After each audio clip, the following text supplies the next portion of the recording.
Hey guys, welcome back to today's video. So today we're going to be looking at the 2018 Senate map if there is an economic, stock market crash or something that completely derails our entire economic growth. And obviously that would look negative for whatever president is sitting. Doesn't matter if it's Trump or if it's Obama. Obviously Trump is the sitting president, obviously, but I meant it wouldn't matter what political party it was if this ever happened, because it has happened before. Obviously, it's one of the main reasons why Democrats did so well in previous elections and Republicans in others.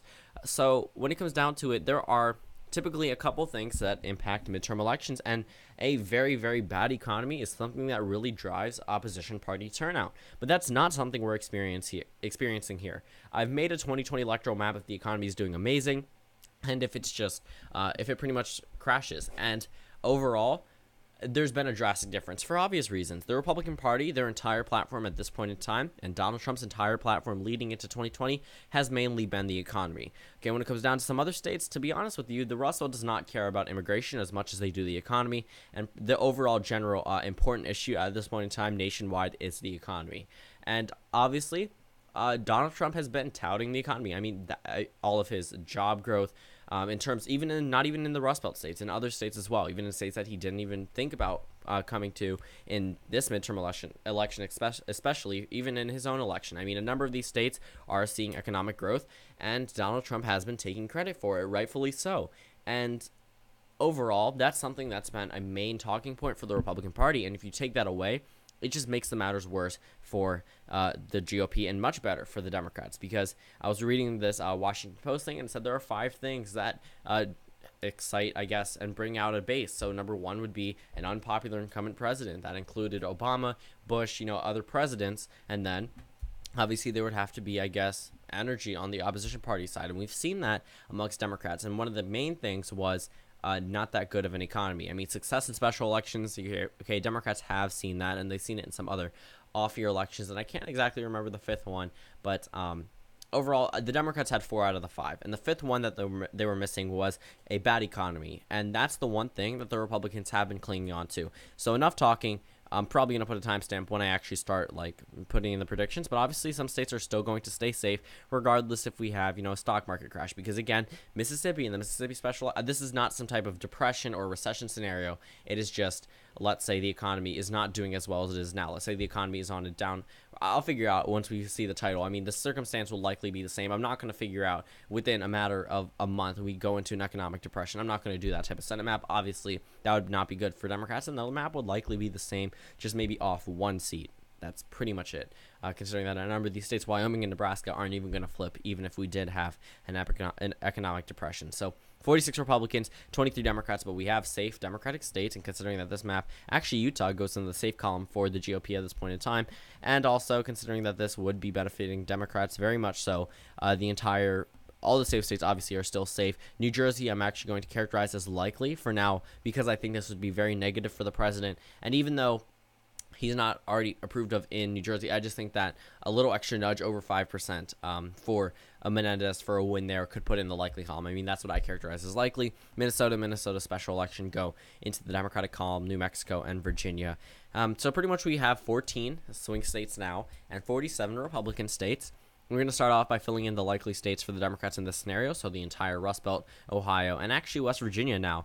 So West Virginia, Ohio are a little bit different because those used to be prime GOP targets, but West Virginia not so much, and Ohio definitely not. The 3 Rust Belt states, not at all. I mean, 0%, maybe a little presence there, but they've been focusing on other states. I mean, they should be focusing on other states too: Indiana, Missouri, North Dakota, Montana, Florida. All these states with Democratic incumbents, and states that were a little bit more Republican, even though Ohio was the most Republican. I mean, not the most Republican, but yeah, I guess out of the Rust Belt in Wisconsin, Michigan, Pennsylvania, Ohio seems like a prime target, but it's not, because the GOP did not have the best candidate, and in the state of West Virginia, they don't have the best candidate either. Even though he is known statewide, Joe Manchin also is still pretty popular, even though he is a Democrat from West Virginia.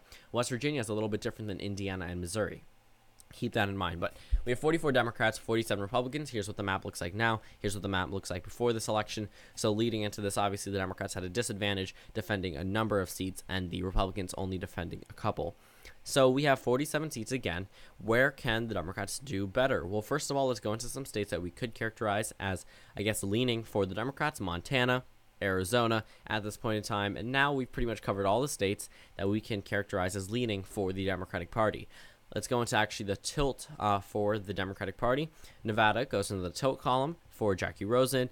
In Missouri, Claire McCaskill has a tilt in her favor. Florida tilts in the favor of Bill Nelson, especially since if, let's say, the economy is not doing too well, the main talking point, I mean, Rick Scott's talking point has very little to do with the economy at this point in time because, again, Rick Scott is already a popular governor. He doesn't need to cling on to someone who's popular in that state, even though Donald Trump does have a positive popularity, favorability rating, and so does Bill Nelson, so all three of them do.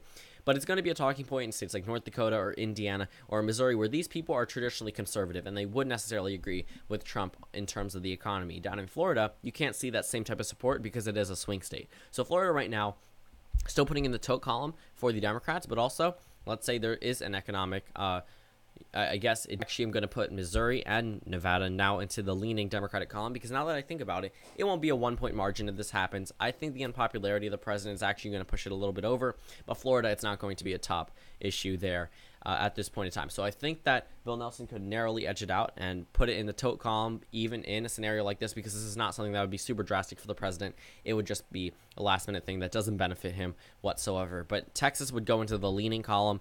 That seems a little bit weird, but I do think the margin would narrow down a little bit considering Texas is one of those states. I actually think immigration is probably more of an issue in Texas and New Mexico, Arizona, and Nevada. These states, California, compared to what the economy would stand, but also in some other Rust Belt states like Indiana, not necessarily Tennessee, but you could cover North Dakota, I guess, not under the Rust Belt umbrella, but I mean, just characterizing all of them as the same type of Republican state.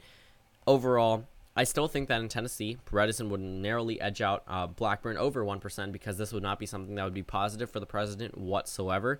Over in Indiana, Joe Donnelly could actually win there very narrowly, and in North Dakota, Heitkamp could actually, oh, whoa, that's weird. She could tilt this state into her column. And this map looks really weird. We have 52 Democrats and 48 Republicans. However, when it comes down to, this is not my prediction for the 2018 Senate whatsoever. It is just if there, I guess, is an economic stock market crash. It's not saying there's going to be a recession, depression, whatever. It's pretty much just saying that the economy is not growing and it's just pretty much, I guess, stagnant. That's exactly what we're going to be looking at in the near future. I mean, not because of Trump or any of his policies. I'm just saying, like, there usually won't be a time where we have consistently grown. There will be times where we will drop a little bit nationwide and international, I guess, worldwide. And overall, I think this would be a negative effect for the president, considering that the Republican Party loves to use this as an issue. The economy is the first thing they put out. I mean, a lot of people in my comment section have been saying, it's the economy, stupid. Well, if the economy isn't doing too well, Trump isn't doing too well either, and a number of these states and Republicans aren't doing too well either. So look at a number of these states. If states like North Dakota, Indiana, Missouri are going blue because the economy is not doing good, that's the one thing that's actually keeping those states in the Republican column. Because if the Democrats had the same exact, I guess, midterm wave that the Republicans had, these states would be in the Democratic column, to be completely honest with you. We would see North Dakota stay in the Democratic column, Indiana stay, Missouri stay, and then Tennessee would possibly flip in a scenario where the Republicans don't have the economy on their side, which is the only reason why a lot of these GOP candidates tout that the economy is growing and that they will be an aid for the president in Congress. However, if the economy was bad, like it is in this scenario, the Democrats would do a lot better for obvious reasons. So pretty much, I don't want to recap, but I wanted to elaborate on that because I know people are going to skip to the end. I'm probably going to skip past that anyway. But overall, the map finishes off 52 Democrats and 48 Republicans. Thank you guys for watching this video. Comment down suggestions below, and I will see you all tomorrow.